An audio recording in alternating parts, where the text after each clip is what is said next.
नमस्कार, मैं हूँ आपके साथ कंचन मिश्रा। अपडेट मीडिया 24x7 में आप सभी का स्वागत है। अपडेट मीडिया 24x7 के समस्त परिवार की ओर से आप सभी को गणतंत्र दिवस की बहुत बहुत शुभकामनाएं। यह दिन हमारे देश की स्वतंत्रता, समानता और भाईचारे का प्रतीक है। 26 जनवरी 1950 को हमारा संविधान लागू हुआ था, जिसने हमें लोकतंत्र में अपने अधिकारों और कर्तव्यों का बोध कराया। हमें गर्व है कि हमारे संविधान ने हर नागरिक को समानता, स्वतंत्रता और न्याय का अधिकार दिया है। यह दिन भारत के संविधान लागू होने की याद में मनाया जाता है। भारत का संविधान 26 जनवरी 1950 को लागू हुआ था। इस दिन दिल्ली के राजपथ पर परेड और झांकियां निकाली जाती हैं। भारत के राष्ट्रपति तिरंगा फहराते हैं और 21 तोपों की सलामी दी जाती है। आओ झुककर सलाम करें उन्हें जिनके हिस्से में ये मुकाम आता है। खुशनसीब होता है वो खून जो देश के काम आता है।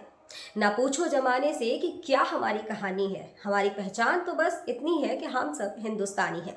ना जियो धर्म के नाम पर, ना मरो धर्म के नाम पर, इंसानियत ही है धर्म वतन का, बस जियो वतन के नाम पर। एक बार फिर से आप सभी को अपडेट मीडिया 24x7 के समस्त परिवार की ओर से गणतंत्र दिवस की बहुत।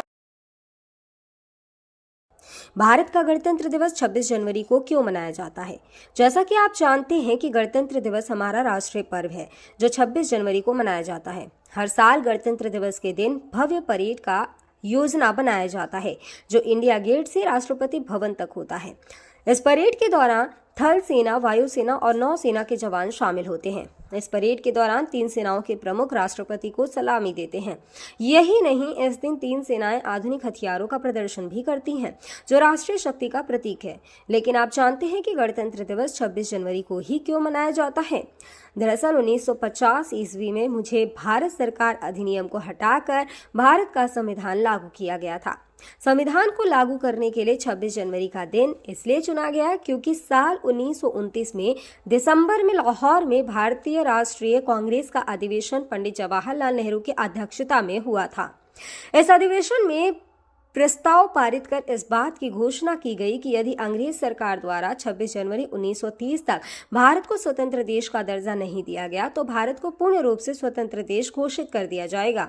जब अंग्रेज सरकार ने कुछ नहीं किया तब कांग्रेस ने 26 जनवरी 1930 को भारत को पूर्ण स्वराज घोषित कर दिया। 26 जनवरी 1950 के दिन सुबह 10:18 पर भारत एक गणतंत्र बना। इसके 6 मिनट बाद 10:24 पे राजेंद्र प्रसाद ने भारत के पहले राष्ट्रपति के रूप में शपथ ली। इस दिन पहली बार बतौर राष्ट्रपति डॉक्टर राजेंद्र प्रसाद बग्घी पर बैठकर राष्ट्रपति भवन से निकले थे। इस दिन पहली बार भारतीय सैन्य बल की सलामी ली। पहली बार उन्हें गॉर्ड ऑफ स्वामित्व दिया गया था। गणतंत्र दिवस के दिन भारत में राष्ट्रीय अवकाश भी घोषित किया जाता है। यह हमारे देश के लिए बेहद ही खास पर्व है। साथ ही यह हमारे लिए बेहद ही गर्व का विषय है कि हमारे राष्ट्र को एक गणराज्य के रूप में स्थापित हुए 76 वर्ष पूरे हो चुके हैं। देश की संप्रभुता और एकीकरण को दर्शाने वाला यह त्योहार हर भारतीय के मन में देशभक्ति की भावना का संचार करता है।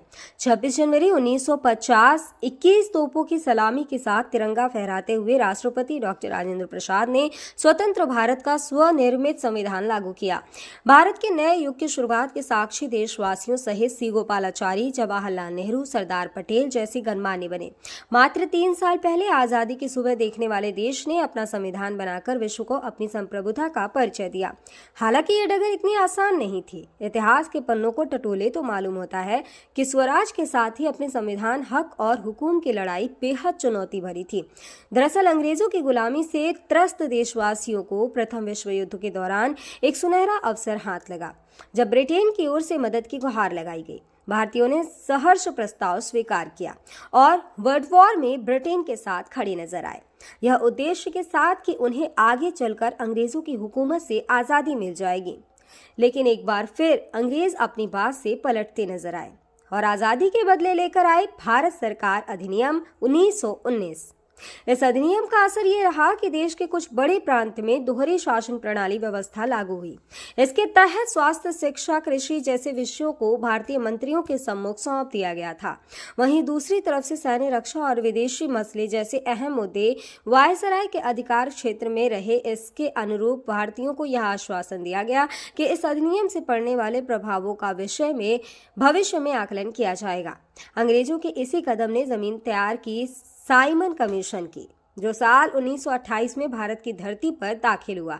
साइमन कमीशन ने बड़े ही नाटकीय अंदाज में संवैधानिक सुधारों की समीक्षा कर अपनी रिपोर्ट तैयार की। लेकिन अब समय बदल गया है। अब देशवासी अंग्रेजों के बहकावे में नहीं आने वाले थे, क्योंकि स्वराज के साथ साथ अपने संविधान की मांग भी धीरे धीरे देशवासियों के मन में परवान चढ़ने लगी थी। साइमन कमीशन रिपोर्ट के बाद देश भर में जमकर आंदोलन हुए। इसे शांत करने के लिए ब्रिटिश सरकार ने राउंड टेबल कॉन्फ्रेंस का आयोजन किया। हालांकि देश के सभी वर्ग के नेता इसमें शामिल नहीं थे, इसलिए ये एक असफल प्रयास सिद्ध हुआ। लेकिन जहां एक तरफ ब्रिटिश हुकूमत भारतीयों के इरादों को एक बार फिर भुलाने के जद्दोजहद में लगी थी, तो वहीं दूसरी तरफ देश के वीर सपूतों ने अपने संविधान का खाका तैयार भी कर लिया था। साल 1928 में मोतीलाल नेहरू सहित 8 कांग्रेस नेताओं ने एक संविधान का मसूदा तैयार किया, जिसकी नींव 1921 में भारतीय राष्ट्रीय कांग्रेस के कराची अधिवेशन में तय की गई थी। इस तरह स्वतंत्र भारत के संविधान की रूपरेखा सजने लगी थी। समय का पहिया आगे बढ़ता गया। फिर आया गवर्नमेंट ऑफ इंडिया एक्ट 1935, जिसे हमारे संविधान का संरचनात्मक आधार कहा जाता है। दूसरे शब्दों में कहें तो यह एक फाउंडेशन बन गया, जिसके ऊपर मौजूदा संविधान की भव्य इमारत खड़ी हो गई। एक्ट 1935 भारत के लिए आज़ादी की सुगबुगाहट के साथ आया, लेकिन आज़ादी की आहट के साथ मुस्लिम लीग और कांग्रेस के बीच मतभेदों की खाई गहरी होती जा रही थी। दोनों के बीच तल्खियां इतनी बढ़ चुकी थी कि बुनियादी मुद्दों पर भी समझौते की गूंज तक नहीं रही थी। हालांकि इन सभी विवादों से आगे बढ़ते हुए भारतीय नेता अपने लक्ष्य की ओर बढ़ रहे थे। दूसरे विश्व युद्ध के दौरान 1945 में सभी पार्टियों की सहमति से संविधान का प्रारूप तैयार कर लिया गया था, जिसे सार्वभौमिक वयस्क फ्रेंचाइजी स्वतंत्रता और समानता के साथ अल्पसंख्यकों के अधिकारों की रक्षा का विशेष ध्यान रखा गया था। इसके साथ ही भारत छोड़ो आंदोलन और आजाद हिंद फौज की निर्भीकता ने अंग्रेजों ने भारत में अनंत काल तक राज करने का सपना चूर चूर कर दिया था। जैसे जैसे भारतीय राष्ट्रीय आंदोलन जोर पकड़ता गया, ब्रिटिश हुकूमत पर संविधान निर्माण के लिए संविधान सभा के गठन का दबाव भी बढ़ता गया। इस गहमा गहमी के बीच आखिरकार 9 दिसंबर 1946 में नई दिल्ली के संवैधानिक हॉल में संविधान सभा की पहली बैठक हुई, जिसमें महात्मा गांधी को छोड़कर उस वक्त के राष्ट्रीय आंदोलन से जुड़ी करीब हर बड़ी शख्सियत शामिल थी, जिसका मुस्लिम लीग ने भारत को 2 हिस्सों में बांटे नए मुल्क पाकिस्तान की मांग को लेकर बैठक का बहिष्कार किया। लिहाजा पहली बैठक में कुल 207 सदस्यों ने हिस्सा लिया, जहां सभा के सबसे वरिष्ठ सदस्य डॉक्टर सच्चिदानंद सिन्हा को सभा का अस्थायी सदस्य चुना गया। हालांकि 2 दिन बाद 11 दिसंबर को डॉक्टर राजेंद्र प्रसाद सभा के अध्यक्ष निर्वाचित हुए और डॉक्टर एच.सी. मुखर्जी और वी.टी. कृष्णमाचारी को सभा का उपाध्यक्ष बनाया गया। इसी कड़ी में आया सुनहरा दिन 15 अगस्त 1947 का, जब गुलामी की बेड़ियों को तोड़ भारत ने आज़ादी की नई सुबह देखी। देशवासियों में जोश भरते हुए आज़ाद भारत के प्रथम प्रधानमंत्री जवाहरलाल नेहरू ने बुलंद आवाज में देश को संबोधित किया। इतिहास के पन्नों में यह भाषण ट्रस्ट विद डेस्टिनी नाम से दर्ज हुआ। इसके साथ ही तेज हुई संविधान निर्माण की प्रक्रिया। आज़ादी के बाद चुनौतियों में इजाफा हुआ। संविधान पर सामग्री की कमी थी, लेकिन उसका सही चयन और उचित व्याख्या का काम बहुत जटिल था।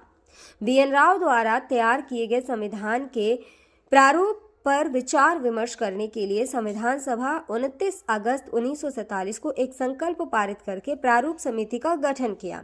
इसके अध्यक्ष के रूप में डॉक्टर भीमराव अंबेडकर को चुना गया। इस समिति में अंबेडकर के अलावा 6 और सदस्य थे।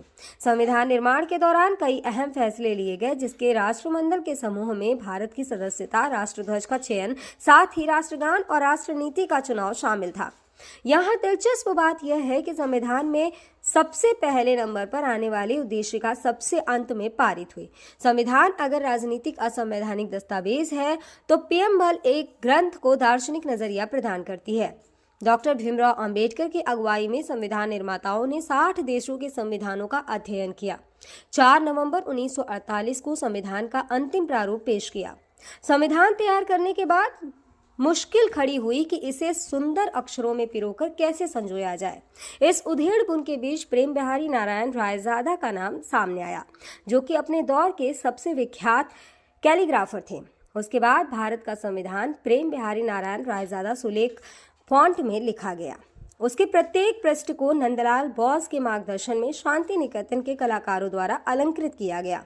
इस तरह कुल 2 साल 11 महीने और 18 दिनों में विश्व के सबसे बड़े लोकतंत्र का स्वनिर्मित संविधान बनकर तैयार हुआ। आधिकारिक तौर पर 26 नवंबर 1949 को संविधान को पारित किया गया, जिस पर संविधान समिति के 15 महिलाओं सहित 284 सदस्यों ने हस्ताक्षर किए। वहीं संविधान लागू करने के लिए 26 नवंबर को चुना गया, क्योंकि 26 जनवरी 1930 को भारतीय कांग्रेस के लाहौर अधिवेशन में पूर्ण स्वराज का प्रस्ताव रखा गया था। इतिहास में इसे प्रथम स्वतंत्रता दिवस के रूप में भी जाना जाता है। यही कारण है संविधान लागू करने के लिए भारत के प्रथम स्वतंत्रता दिवस यानी 26 जनवरी को चुना गया। 26 जनवरी 1950 दिल्ली की सर्दी को देशभक्ति मात दे रही थी, जब राजगोपालाचारी ने अपने शब्दों में भारत को संप्रभु लोकतांत्रिक गणतंत्र घोषित किया। इसके बाद डॉक्टर राजेंद्र प्रसाद को भारत के पहले राष्ट्रपति की शपथ दिलाई गई। उसके बाद सार्वजनिक समारोह की शुरुआत हुई, जिसमें राष्ट्रपति डॉक्टर राजेंद्र प्रसाद और मुख्य अतिथि इंडोनेशिया के अध्यक्ष सुकर्नो हुए और मुख्य अतिथि इंडोनेशिया के अध्यक्ष सुकर्नो भी शामिल हुए। इसी तरह दिनांक 26 जनवरी 1950 इतिहास के पन्नों में स्वर्णिम अक्षरों में दर्ज हो गया। ग्राम राघोपुर ब्लॉक कमासिन जनपद बांदा प्रधान कैलाश नाथ की ओर से समस्त गांव वासियों, नगर वासियों और देशवासियों को गणतंत्र दिवस की बहुत बहुत शुभकामनाएं और साथ ही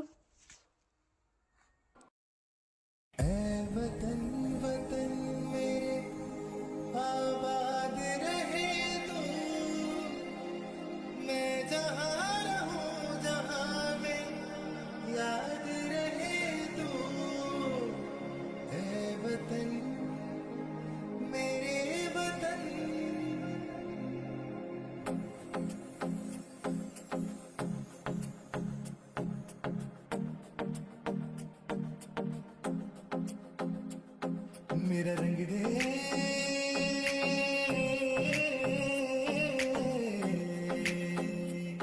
मेरा रंग दे बसंती चोला माए रंग दे, मेरा रंग दे बसंती चोला माए रंग दे, मेरा रंग दे बसंती चोला रंग दे।